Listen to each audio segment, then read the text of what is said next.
Olá, gente! Estamos aí na nossa campanha de jejum e oração, 12 dias de jejum, na nossa campanha de primícias, consagrando 2026 ao Senhor. E nessa campanha, nós estamos falando sobre despertamento espiritual, estudando a parábola das 10 virgens. Todos os dias nós estamos lendo Mateus 25, do 1 ao 13. Vamos lá? Mateus 25, do 1 ao 13. Então o reino dos céus será semelhante a 10 virgens que, pegando as suas lamparinas, saíram a encontrar-se com o noivo. 5 delas eram imprudentes e 5 prudentes. As imprudentes, ao pegar as suas lamparinas, não levaram óleo consigo, mas as prudentes, além das lamparinas, levaram óleo nas vasilhas. E como o noivo estava demorando, todas ficaram sonolentas e adormeceram. Mas à meia-noite ouviu-se um grito: Eis o noivo! Saiam ao encontro dele! Então todas aquelas virgens se levantaram e prepararam as suas lamparinas. E as imprudentes disseram às prudentes: Deem a nós um pouco do óleo que vocês trouxeram, porque as nossas lamparinas estão se apagando. Mas as prudentes responderam: Não, porque então vai faltar tanto para nós como para vocês. Vão aos que o vendem e comprem óleo para vocês. E saindo elas para comprar, chegou o noivo, e as que estavam preparadas entraram com ele para a festa do casamento, e fechou-se a porta. Mais tarde, chegaram as virgens imprudentes, dizendo: Senhor, Senhor, abra a porta para nós. Mas o noivo respondeu: Em verdade lhes digo que não as conheço. Portanto, vigiem, porque vocês não sabem o dia nem a hora. De fato, não sabemos o dia nem a hora do retorno do nosso Senhor Jesus para buscar os seus. Jesus não está voltando para buscar os crentes. Jesus não está vindo para buscar os evangélicos. Jesus não está vindo para buscar os religiosos. Jesus está vindo para buscar os seus. Quem é dele, irá com ele, porque as ovelhas escutam e ouçam, né? Ouvem, quer dizer, a voz do seu pastor, e ele as conhece. E elas conhecem a voz do seu pastor. Então, quem é de Jesus, vai com ele. Ah, pastor, pensei que todo evangélico fosse de Jesus. A gente vai ver isso agora. O tema de hoje, nesse dia 9 da nossa campanha, é Senhor, Senhor. Vamos ler aqui um pouco do nosso devocional e a gente vai explicar um pouco sobre isso. As virgens imprudentes bateram a porta e chamaram: Senhor, Senhor! Elas conheciam o nome, sabiam a linguagem certa, usaram a forma correta de se dirigir ao noivo, mas não o conheciam de verdade. Olha só a continuidade. Existe uma diferença profunda entre chamar Jesus de Senhor e viver sob o senhorio de Jesus. É possível ter vocabulário cristão, frequentar ambientes cristãos e ainda assim não viver em relacionamento com ele.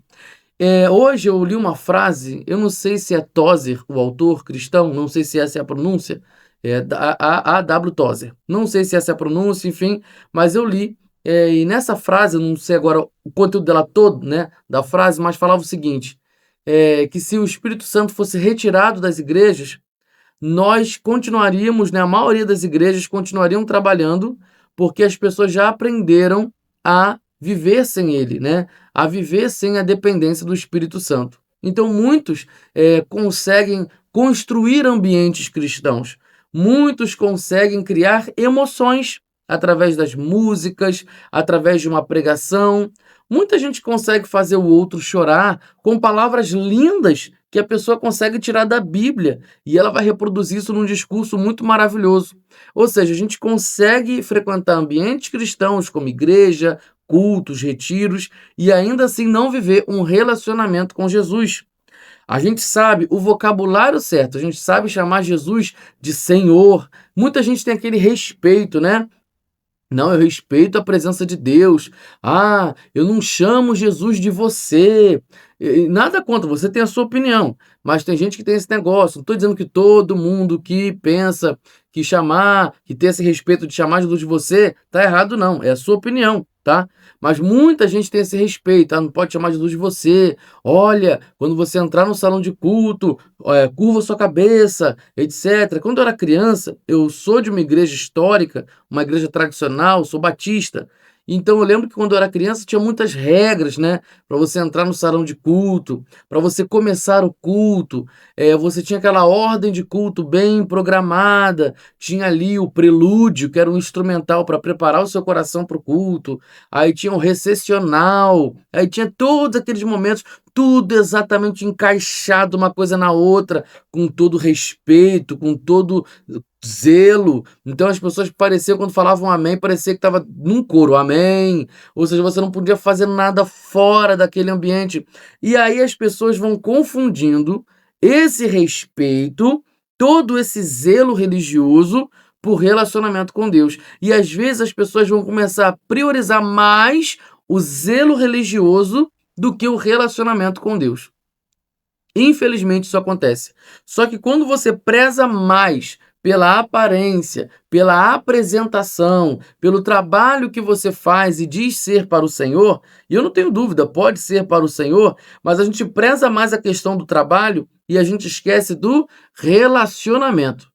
Deus não quer pessoas falando sobre ele ou sabendo chegar nele da forma correta no sentido de respeito e fala e discurso. Deus quer relacionamento. Ele quer a gente totalmente entregue a ele. Então elas estavam lá, ó, chamando Senhor, Senhor, abra-nos a porta.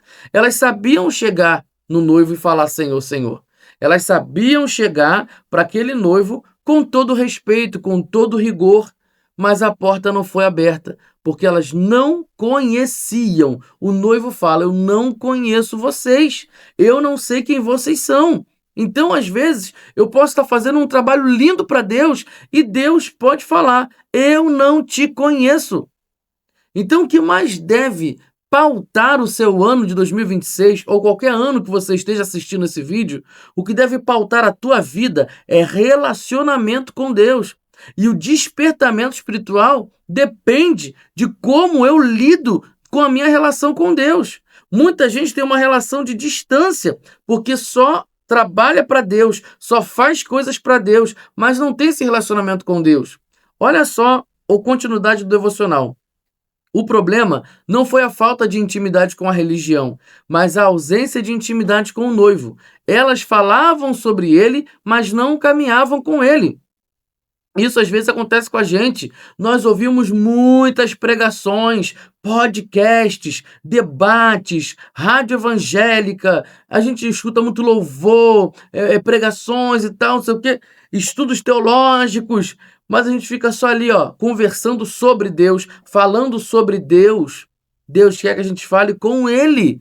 Sim, você pode ouvir um podcast, assistir um podcast, um debate, ouvir um louvor, uma pregação, sim, mas você precisa também ter o seu momento exclusivo de você e Deus. Você está lá falando com Ele, se relacionando com Ele, buscando a face dEle. Você, com a sua própria boca, cantando canções espirituais a Ele, sendo grato, falando com Ele, tendo essa relação com Ele de intimidade, para que o Senhor te conheça e você o conheça. É óbvio que Deus te conhece, Ele te criou. Mas quando aqui está falando, eu não te conheço, você não é meu íntimo. É isso que está falando no texto aqui. Eu não tenho intimidade com você. Eu não tenho entrosamento com você. Pastor, mas por que Deus não está querendo entrosamento comigo? Ele quer. E Deus já mostrou que Ele quer. Através de Jesus Cristo, através da entrega de Jesus Cristo, através do derramamento do sangue, o acesso está liberado. Agora, para que eu possa fazer essa intimidade acontecer, eu preciso caminhar nesse acesso. Eu preciso caminhar no acesso que é a cruz, e aí, pela cruz, eu me encontro com esse meu Pai, porque Ele me adota, e agora eu sou responsável por essa busca, porque aquilo que Deus precisou fazer para que nós pudéssemos ter o acesso, Ele já fez. Deus quer essa intimidade. Agora, quem é que não está querendo? Somos nós. Deus já fez tudo para que a gente pudesse ser íntimo dele. Então não adianta a gente ter um linguajar de crente, roupa de crente, jeito de crente, se eu não tenho uma vida com Deus. A quem eu estou querendo impressionar? A quem eu estou querendo impressionar? O despertamento espiritual começa quando nossa fé deixa de ser apenas discurso e se torna obediência diária. Não adianta a gente ter uma exposição, uma coisa externa, tudo muito lindo, tudo maravilhoso, se a gente não renuncia ao nosso pecado no dia a dia, se a gente não tem vencido as nossas tentações e nem fugido delas, e nem fugido da aparência do mal. O que adianta a gente oferecer um ótimo culto? O que adianta a gente fazer boas pregações se o nosso dia a dia não tem relacionamento com Deus? Que vida é essa que nós estamos querendo impressionar? A gente quer impressionar as pessoas. A gente quer fazer emoção para as pessoas, Mas será que Deus está se agradando da minha vida? Essa deve ser a sua preocupação principal. A sua preocupação principal não é fazer a sua igreja crescer, a sua preocupação principal não é fazer a sua célula multiplicar, a sua motivação principal não é fazer nada. A sua motivação principal é fazer o seguinte: conhecer a Deus. E aí, quando você conhece a Deus e caminha com Ele, naturalmente você faz aquilo que Ele manda você fazer. Porque é natural, porque agora você vai estar cheio dele, a sua mentalidade vai estar cheia do Espírito Santo, e aí você agora vai caminhar naturalmente com aquilo que ele diz. Pastor, como assim minha mente vai estar cheia do Espírito Santo se eu já tenho o Espírito Santo? Sim, você já tem o Espírito Santo, mas a responsabilidade sua e minha nos encher do Espírito Santo, ou seja, buscá-lo diariamente. Eu sempre falo isso na igreja. Você falar que está cheio do Espírito Santo e ter o Espírito Santo é a mesma coisa que você ter aquele multiprocessador com 17 funções. Você tem em casa, mas você só usa uma função, ou seja, você não está cheio desse equipamento. Então nós temos o Espírito Santo, ele mora aqui dentro de nós, ele habita o crente, é o selo da nossa garantia de salvação. Mas, às vezes eu só estou usando uma função.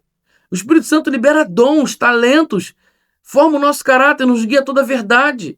Ou seja, a responsabilidade minha ter essa comunhão com o Espírito Santo, ter algo em comum com ele e usar tudo aquilo que ele está colocando à disposição para que eu possa ser parecido com Cristo. Então, eu preciso que a minha fé ela deixe de ser apenas discurso, deixe de ser apenas uma coisa externa, para que ela se torne o que? Obediência diária.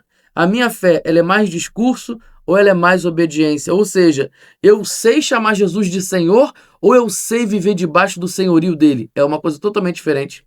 A cultura religiosa do nosso país é assim. Muita gente tem respeito pelas coisas de Deus, né? Faz aquela cara de triste, né? Abaixa a cabeça, bota a mão no coração. A gente sabe fazer um monte de coisa dessa, gente, mas isso não impressiona Deus, não.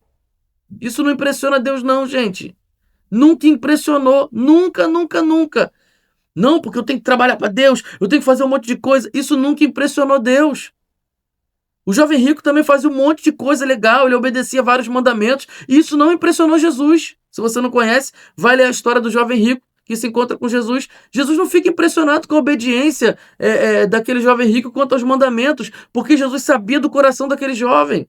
Ele fazia aquilo como barganha, para ter algo a mais, para ter algo além, para ter algo da parte de Deus. Ah, pastor, então eu vou parar de fazer as coisas da igreja, vou parar de trabalhar na igreja, vou parar de fazer um monte de coisa. Gente, eu não sei o que Deus quer de você. Talvez você vai andar com Deus, ter intimidade com Deus, e Deus vai mandar você fazer as mesmas coisas que você está fazendo. Só que agora você vai entender o propósito. Você vai parar de ficar se comparando com os outros. E você vai fazer na paz e na tranquilidade, sabendo que Deus está se agradando daquilo que você está fazendo. E de fato tem coisa que você andando com Deus, ele vai mandar você parar mesmo. Às vezes até abandonar ministério, porque às vezes nem foi Deus que te chamou para isso. Foram as suas emoções, foram os seus pensamentos, foi a sua vontade de querer agradar a Deus do seu jeito. Eu não sei o que Deus quer para você na forma individual, mas eu sei do que Ele quer para todos nós. Intimidade com Ele. Ore para que você viva debaixo do senhorio de Jesus. Você está debaixo de qual senhorio? Do senhorio das suas emoções, do senhorio da sua vontade, do senhorio dos seus sonhos, do senhorio dos seus projetos, do senhorio da aparência. Qual é o senhorio que você está debaixo, que você está obedecendo? Nós precisamos viver debaixo do senhorio de Jesus Cristo. E quem vive debaixo do senhorio de Jesus Cristo aprende a carregar a sua cruz e negar a si mesmo dia após dia. Então vamos caminhar com Cristo, porque isso é despertamento espiritual. Não tem como viver despertamento espiritual sem viver debaixo do senhorio de Jesus Cristo. Deus abençoe sua vida. Até a próxima. Tchau, tchau.